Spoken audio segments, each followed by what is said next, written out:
Hi everyone. I'd like you to close your eyes and imagine you're observing a typical night in, we'll say, Liz's home. It's 6:30 p.m. Liz stands in the kitchen staring at three different meals she's just prepared, not for her family, but for her 6-year-old son, Mateo. One plate has plain pasta, the other has sliced bananas, and the third just chicken nuggets. Again, she sets the food down gently in front of him, holding her breath. But within seconds, he screams. He throws the plate. The pasta touched the banana. The colors were wrong. The cup wasn't blue. Liz's heart sinks, not because of the mess, but because she feels helpless.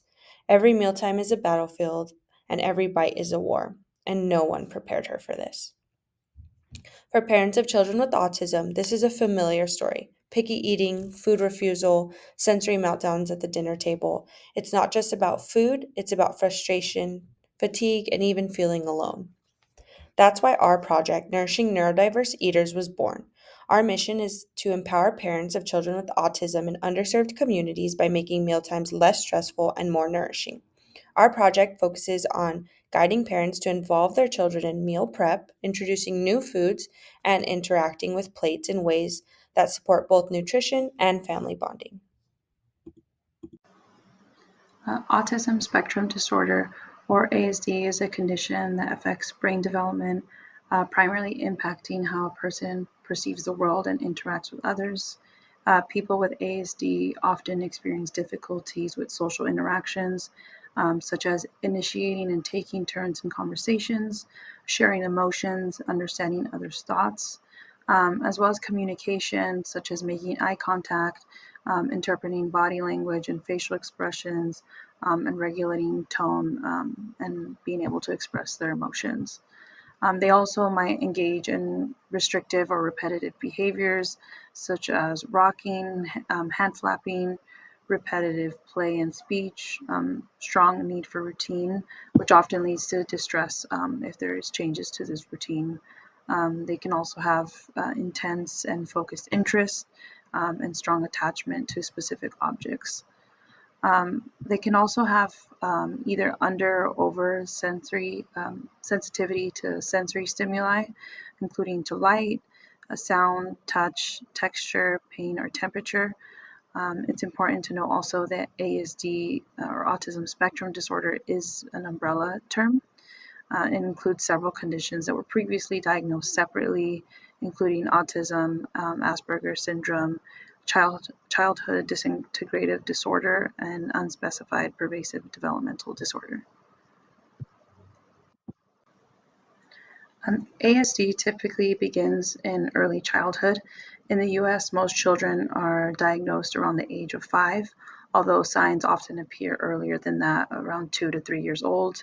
In some cases, we might see children develop typically in their first year and then show a regression in their skills, such as language or social interaction. And that typically happens between 18 to 24 months of age. ASD generally can significantly impact a person's ability to function in social situations, succeed academically, and later on perform in the workplace. Currently, there's no cure for ASD. However, early intervention can make a significant difference. The sooner we have intervention, the likely it is to improve their developmental outcomes. Children with ASD often demonstrate higher levels of food refusal compared to typically developing children, often tied to specific characteristics of food, such as texture, taste, or smell. Because of these preferences and sensitivities, children with ASD tend to face greater dietary risk. They may prefer foods that are energy dense but low in nutrients. They'll typically have a lower intake of fruits and vegetables and a higher consumption of sugar-sweetened beverages. These patterns can increase the risk of long-term health concerns if not addressed through early dietary interventions. However, it's important to note that defining and measuring food selectivity remains inconsistent in research and clinical practice. This inconsistency makes it more difficult to develop stronger nutritional interventions. So how can we help? Routine screening for food refusal in children with ASD are recommended. This can be done at well child exams. As well, healthcare providers and clinics can play a key role in supporting families of children with ASD. Some effective strategies for nutrition include posting visual reminders and educational materials in the clinic, such as flyers or posters, and they can be highlighting common issues like food selectivity and sensory challenges related to eating. In addition, clinics can offer take-home pamphlets that provide general nutritional guidance. These resources can hopefully help parents navigate mealtime more confidently and understand what to expect when feeding a child on the spectrum. Lastly, equally as important is that we are providing in-clinic support, including individualized counseling and setting achievable nutritional goals. And from there, the hope is to have regular follow-ups and track their progress and ensure that families feel supported throughout the process. We decided to focus our intervention on the Service Planning Area 7, which is the East LA region, and most specifically the city of Cudahy. Notably, 28.8% of children in the SPA 7 region live below the federal poverty level, which can significantly impact their overall well being and access to essential services. During our research, we learned that 13.4% of children aged 0 to 17 years old have specific healthcare needs. When reviewing the progress of this measure, we found that the proportion of children receiving special needs has worsened from previous years. 76% of parents with children aged 0 to 5 can easily find parenting advice. Although this number appears significantly high, this is on the lower end of the spectrum compared to other East LA region cities, which average above 90%. So we created our intervention with the parents of these children in mind. Additionally, we found that 79.7% of children aged 0 to 5, their primary caregivers say they know where to go when they feel they need assistance in helping their child learn, with roughly 20% of families still being unsure in whom to seek help from regarding their child's specific needs. Another source we used to aid in our decision of the population we wanted to target our intervention towards was Healthy People 2030, which sets data-driven national objectives to improve health and well-being over the next decade by the U.S. Department of Health and Human Services. Studies show early intervention, particularly during the first 3 years of life, can significantly improve children with ASD development and lead to better long-term outcomes. Some of these benefits include brain development, skill development, reduced behavioral challenges, and improved social integration. One of the objectives or measures set by Healthy People 2030 was to increase the proportion of children who receive a developmental screening. At baseline, 31.1% of children aged 9 through 35 months were screened for autism spectrum disorder and other developmental delays in the past 12 months, as reported in 2016 to 2017. Their target being 35.8% of children being screened. However, most recent data in 2020 to 2021 finds that only 34.8% are being screened. Another objective or measure set by Healthy People 2030 is to increase the proportion of children with ASD disorder who receive special services by age 4 years. At baseline, 60.1% of children with ASD receive special services by age 48 months, as reported in 2016 to 2017, and their target being 78.1%. However, only 47.7% of children with ASD receive special services by age 4, which is far below the Healthy People 2030 goal of 78.1. When reviewing the progress of these objectives, we found that the rate of families receiving special services has worsened from the previous years. Given there are less families receiving special services in a timely manner, along with nutrition continuing to be a concern for children with autism, we wanted to create an intervention that targets nutrition, as receiving proper nutrition is crucial for a child's development. We hope to intervene during the critical stages of growth and development by offering informative pamphlets regarding nutrition to parents in need. For health literacy, cultural humility, trauma informed practices, and equity, inclusion, and advocacy, we simplified the language and used visuals. The community that we conducted our research in is an underserved community While doing our research, we realized that we needed to be able to provide education in layman's terms so that the information is accurately provided and that patients and their families fully understand. We were also aware of the importance in providing examples for parents through affordable and easily accessible foods.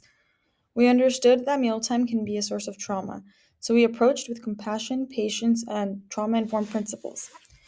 We do understand the level of stress that parents are going through when providing meals for their children, and we cannot expect similar outcomes for parents because every individual with autism has different levels of independence. We also do not understand how difficult it can be to try to introduce new foods or foods that are not as appealing to children. So we recognize cultural, dietary needs, avoided assumptions, and provided suggestions. Overall, this is not something that will happen overnight. We must be patient and understand that change can take time. We can try to steer away from biases and be more aware of obstacles in the community to provide the best resources and support. Make sure to take dietary restrictions into account when offering food examples and resources. We partnered with Dr. Shafai's clinic, created a bilingual pamphlet, and conducted pre and post surveys with parents of children with autism. Our objectives were to boost parents' confidence in meeting their child's nutritional needs, increase preparedness to introduce new foods, improve understanding of how plate arrangement affects engagement, and encourage involving children in mealtime prep. Following the pre intervention questionnaire, we introduced parents to a pamphlet. Our intervention included creating a bilingual, family-friendly pamphlet called Nourishing Neurodiverse Eaters. This resource was designed to be more than just a handout, it's a conversation starter, a confidence booster, and a tool for change. So let's break it down. On the left, we address a common concern for many parents of children with autism, picky eating due to texture sensitivity.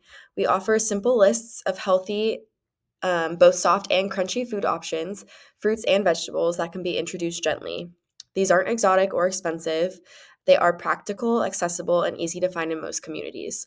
This helps parents feel less overwhelmed and more equipped to take action. In the middle section, we bring in fun and play. We know from research that engagement reduces mealtime anxiety, so we suggest fun things like making funny faces on pizza, painting with pasta sauce, or using cookie cutters to make fun food shapes. We also recommend separation plates with fun designs. These help kids feel less overwhelmed by too many foods touching or by too many choices at once. Finally, on the right, we focus on establishing healthy behavioral habits. These include setting routines, creating mealtime schedules, giving kids choices and control of the foods that they can have on their plate, and tracking foods that are already introduced, as well as praising small wins. The goal of this pamphlet is to empower parents, especially in underserved communities, with simple, culturally sensitive tools like the pamphlet they have in Spanish that they can use every day. It's visual, digestible, and hopeful. It's not about perfection, it's about progress. In addition, we provided local numbers for helpful resources around the area, as well as social media resources and even sample YouTube videos that parents can have at their disposal while at home. In order to see how well our intervention worked, we conducted a pre and post survey to our 5 individuals that participated in the intervention. Both our pre and post survey consisted of 5 questions, and here we will cover the results and see if there was any improvement between the pre and the post survey after our intervention. Our first question to our audience was, how confident do you feel in filling your child's nutritional needs? Again, these results were based on the pre and post survey of the 5 individuals. The individuals were able to choose on a scale of 1 to 5, from not at all confident to extremely confident. Not at all confident showed in our graph in the lightest blue and extremely confident in navy blue. In our pre-survey, 40% felt not at all confident, 40% felt slightly confident, and 20% felt extremely confident. In our post survey, 80% felt moderately confident, and 20% felt extremely confident in meeting with their children's nutritional needs. After the intervention, there was a net increase of confidence from individuals in meeting their children's nutritional needs. Our second question was, which plate do you believe would be easiest for your child to interact with? The participants were shown the images below and were asked to select an answer. The correct answer was food organized and appealing to the eyes, incorporating fun shapes, and this was discussed during our intervention. In our pretest, 40% said all food touching and no organization, and 60% said food separated into specific food groups. However, after our intervention, 80% of individuals were able to understand that food should be organized and appealing to the eyes, incorporating fun shapes. The other 20% answered that all food touching and no organization was correct. Overall, we saw there was an improvement in the correct answer for this question. Our third question was, how prepared are you to introduce new foods? In our pre-survey, 20% said they felt extremely confident, 40% said they felt slightly confident, and 40% were not confident at all. After our intervention in our post-survey, 60% of individuals said they felt moderately confident, 20% were slightly confident, and 20% were extremely confident. As we can see, based on the results, there was a shift towards feeling more confident in introducing new foods to children after participating in the intervention. Our fourth question was, how confident are you in involving your child in meal prep? In our pre-survey, 80% said not at all, and 20% said they were extremely confident. In our post-survey, 20% said they felt extremely confident, 20% said they felt moderately confident, and 60% felt slightly confident. Overall, there was an increase in confidence in mealtime involvement. Our last question differed between our pre and post survey. During our pre survey, we asked individuals what resources have been most helpful in managing your child's nutritional needs. 20% said they used autism support groups, 20% used online resources or books, and 60% said they did not use any resources to help manage their children's nutritional needs. In our post survey, our fifth question was, do you feel this resource has been helpful in managing your child's nutritional needs and reducing mealtime stress? We had a 100% success rate with this question, with all of our participants answering yes to if this resource was helpful to them. Overall, we saw a general increase in confidence in all of our questions, which signified that parents felt the intervention helped fulfill their children's nutritional needs. The only question where our intervention did not seem to work as well as the others was our fourth question, which was, how confident are you in involving your child in mealtime prep? Although there was an increase in confidence level, most individuals only felt slightly confident after our intervention. We attributed this to the difficulties of mealtime preparation, for example, time constraints and children's age. Our participants were from a lower SES community where most parents work and are not able to stay at home with their children all day. This probably means they have less time to cook during the day, and involving their children in the kitchen might extend their cooking time, which may not be feasible for them. Also, some of the participants had children who ranged from ages 5 to 13 years old. Some of these children were very young, and some parents may not feel confident in allowing someone so young in the kitchen due to safety concerns such as possible burns or cuts from knives. In the end, we empowered parents by meeting them where they are, with practical, culturally sensitive tools. We built a bridge between clinical care and home life, transitioning something as simple as a plate into a tool for connection. We wish we had more time to expand our reach, translate our surveys earlier, and gather more stories. In the future, we hope others will carry this torch even further. Overall, we received great feedback and testimonials shared from both providers and parents. This is super helpful for the patients. I've never seen something like this. Thank you. I'm glad that the group made this in Spanish too. Gracias. I'm so glad the clinic has something like this now. So now we turn to you. If you're a healthcare provider, make food selectivity part of your conversation. If you're an educator, include mealtime training in your family outreach. And if you're a parent, know that you are not alone. Your child's needs matters, your voice matters. Let's create a world where every child, regardless of neurotype or zip code, can find joy at the table. Let's turn mealtime into a moment of empowerment. Let's continue to support families not just with diagnoses, but with the tools that they need to thrive at the table and beyond. Thank you. Attached, you will find links to both the presentation as well as the pamphlet we created for our intervention.